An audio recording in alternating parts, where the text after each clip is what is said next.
Hola, mi nombre es Jorge Alberto Pineda y hoy vamos a comenzar la asignatura de Taller de Sistemas de Información Geográfica. Espero te guste. La unidad 1 vamos a hablar de la introducción a los sistemas de información geográfica. Si tú recuerdas, hace unos días viste un video donde se hablaba lo que eran los sistemas de información geográfica y los principales usos en la actualidad. Los sistemas de información geográfica tienen un mundo de conocimiento y un mundo de actividades en las cuales se pueden incluir. Entonces sí es importante que nosotros empecemos de ceros para que podamos ir comprendiendo muchas cosas.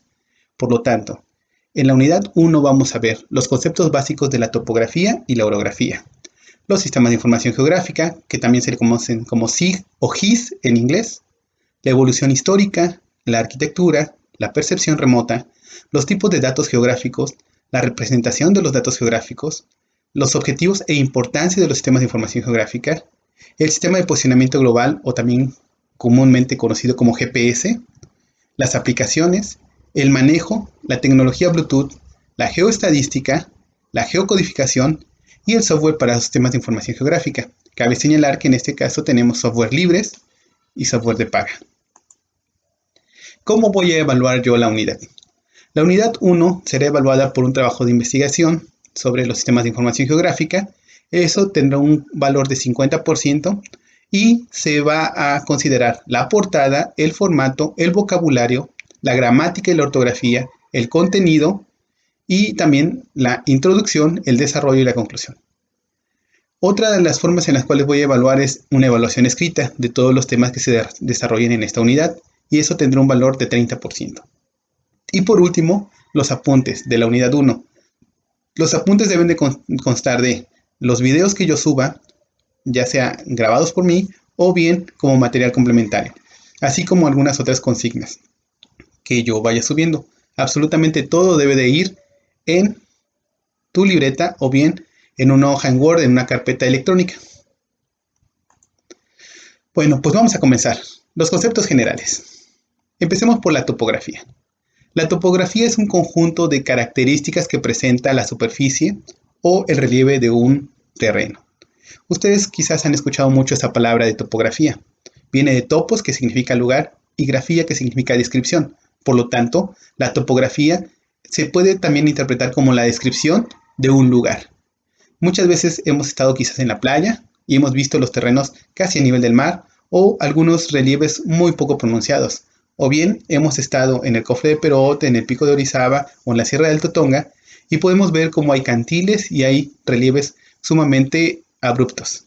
Entonces, precisamente a eso se refiere la topografía. Nosotros tenemos que aprender este término porque es importante considerarlo dentro de los sistemas de información geográfica, tan solo en las pendientes, las inclinaciones, las exposiciones solares. Todos esos términos tienen que ver con la topografía. Otro de los términos que nosotros podemos considerar es la orografía. La orografía es un conjunto de montes de una zona, de una región, de un estado o de un país. En nuestro propio estado tenemos diferentes orografías. Por ejemplo, tenemos la Sierra de Alto Tonga, tenemos también en nuestro país la Sierra Madre Oriental, la Sierra Madre Occidental y algo bien importante para nosotros que tuvo que ver con el Centro de Diversificación Genética de Pinos es el eje neovolcánico transversal, el que conecta una sierra con la otra.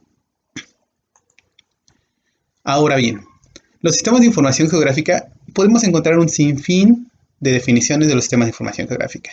Los podemos ver desde el punto de vista social, informático, matemático. Los sistemas de información geográfica tienen una amplia aplicación, no solamente es para los recursos naturales. Sin embargo, en nuestro caso son una herramienta sumamente poderosa. Y nosotros vamos a considerar esta definición. La definición consiste en dos partes. La primera habla que es una integración organizada de hardware, que tenía que ver con todo el equipo. Software, que tiene que ver con el software que nosotros vamos a estar manejando. Y los datos geográficos, que hace referencia a toda aquella información cartográfica o geográfica o referenciada que nosotros vamos a estar ocupando. Y eso a su vez sirve para capturar, almacenar, manipular, analizar y desplegar en todas sus formas la información geográficamente referenciada. Pareciera un trabalenguas, ¿verdad? Pero al final de cuentas lo que nos van a ayudar los SIG es a que nosotros podamos manipular información geográficamente referenciada. Y cuando hablamos de manipular, hablamos desde la captura hasta la emisión de mapas, por ejemplo. Los sistemas de información geográfica tienen componentes. En este caso son 5.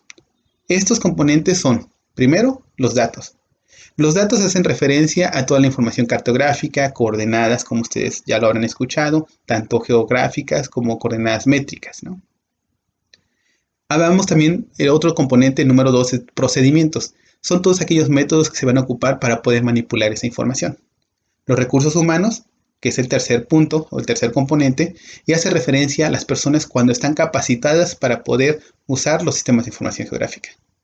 El siguiente son los sistemas de información geográfica, el siguiente componente es el software. El software hace referencia tanto a software libre como a software gratuito. Puede ser QGIS, ArcGIS, entre muchos otros más. Y el hardware, que es tu equipo. Si cualquiera de estos 5 componentes faltase, entonces no es posible desarrollar los sistemas de información geográfica.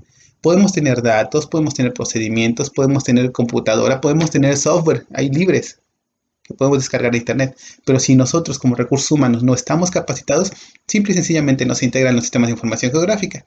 O bien puedes estar capacitado, tener procedimientos, datos, pero si no tienes una computadora o no tienes el software, hasta ahí llego. Entonces es importante que la integración de esos 5 componentes son parte de los sistemas de información geográfica.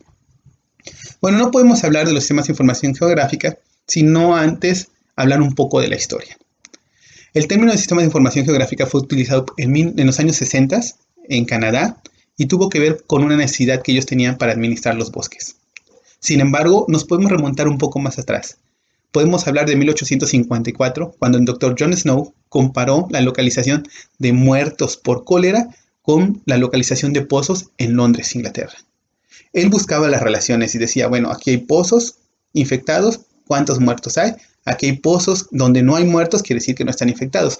En la siguiente diapositiva les mostraré ese mapa que él elaboró. Pero continuamos. En 1954 aparece el primer texto que describe cómo combinar información de mapas mediante sobreposiciones en un libro llamado Town and Country Planning Textbook. Este libro lo que hablaba es precisamente la sobreposición. Yo muchas veces les digo a mis estudiantes, imagínense un pante de tortillas. Así como están las tortillas, cada una de esas tortillas sería una capa. Y entonces cuando hablamos de sobreposición, hablamos de poner una capa sobre la otra. A eso se refería. En 1954 se habla de las capas transparentes. Las capas transparentes, piensen ustedes que ahora tienen una tortilla transparente y que en ella le pueden dibujar rasgos propios de un lugar. Por ejemplo, podemos poner una línea que represente un río, después podemos poner otra tortilla, podemos poner un punto que represente un pozo, así sucesivamente. Miren, este es el mapa que hizo John Snow en 1854 de Londres. Ustedes podrán observar cómo con estas X él plantea, voy a poner en la pluma para que pueda yo rayar, en estas X él plantea cómo, ¿dónde están localizados los pozos? Aquí está, pozos. Y entonces él ubica todos los pozos en Londres. Aquí podemos ver los pozos. Y ustedes pueden seguir buscando más pozos si quisieran. Pero voy a seleccionar estos. Y después dice aquí, muertos por cólera. Entonces los puntos representan las personas en donde murieron, las casas donde murieron personas. Ahora, si vemos esa relación, podemos encontrar que en esta sección hay mucha gente muerta. ¿Ok? Entonces, si en esta sección hay mucha gente muerta, quiere decir que estos pozos que están aquí están contaminados. Y entonces, para eso sirven precisamente los sistemas de información geográfica, para que nosotros podamos analizar esa información y en función de eso podamos tomar decisiones. Ahora, continuando con la historia, en 1964 es cuando oficialmente se lanza los sistemas de información geográfica en Canadá, Roger Tomlinson, y después empiezan a haber una serie de eventos, por ejemplo, del 67 al 69, hay un inventario de recursos naturales y el uso de la tierra en Nueva York, tiene que ver con también ya los sistemas de información geográfica, su uso. Algo bien importante es que en ese entonces, imagínense, las computadoras eran unos cuartos gigantes, y operar los sistemas de información geográfica era demasiado complicado. Tenía que una persona dedicarse a estudiar una carrera propia de ello para poder operar las computadoras y los sistemas de información geográfica. No era absolutamente nada fácil. De ahí van surgiendo conceptos como la parte vectorial, van surgiendo empresas como lo que es ESRI, que es una de las empresas más poderosas en términos de sistemas de información geográfica. De hecho, ellos son quienes han provisto a todos nosotros del programa ARGIS. Y así sucesivamente, Idrisi, GRASS, todas son empresas, son softwares que se van creando en los diferentes años. En el 74 hay una primera conferencia relacionada con autocartografía, ¿no? En el 84 aparecieron ya publicaciones de lecturas básicas sobre SIG. En el 86 hay un primer libro de texto que se llama Principle of Geographic Information System for Land Resource Assessment. Y en 1987 la primera revista científica, que es la International Journal of Geographic Information Science. Entonces, si ustedes se dan cuenta, los sistemas de información geográfica fueron evolucionando. A partir de los 60 que se crearon, casi cada 2 años, 3 años, iban creándose cosas absolutamente nuevas. El chiste es que fue avanzando a pasos agigantados. Hasta el día de hoy estamos hablando que de los 60 a ahorita son 80 años. Y en 80 años tenemos un gran avance. Podemos hacer un sinfín de cosas con los sistemas de información geográfica. Quizás ahorita ustedes tengan como el concepto de que los sistemas de información geográfica únicamente son para hacer mapas. Y para nada. Podemos hacer modelaciones, identificar lugares específicos. Podemos hacer, por ejemplo, trazar rutas de escape. Podemos hacer un sinfín de cosas, ¿no? Mapas de vientos, de temperatura. Vaya, un sinfín de cosas que podemos hacer con los sistemas de información geográfica.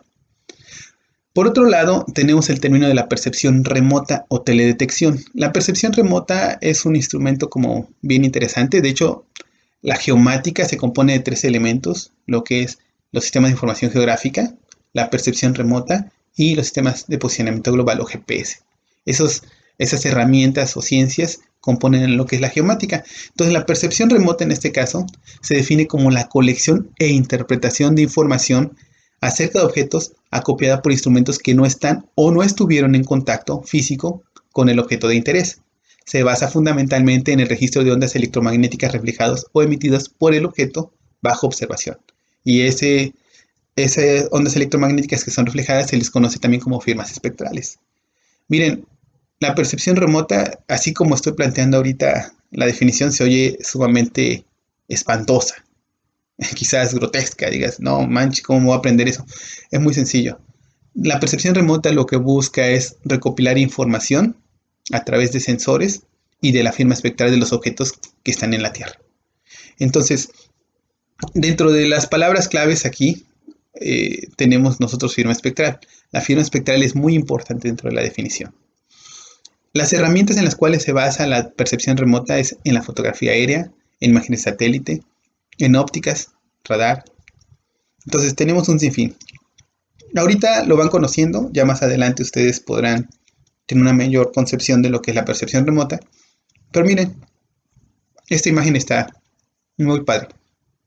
Aquí tenemos una superficie. Tenemos una fuente de energía que es el sol.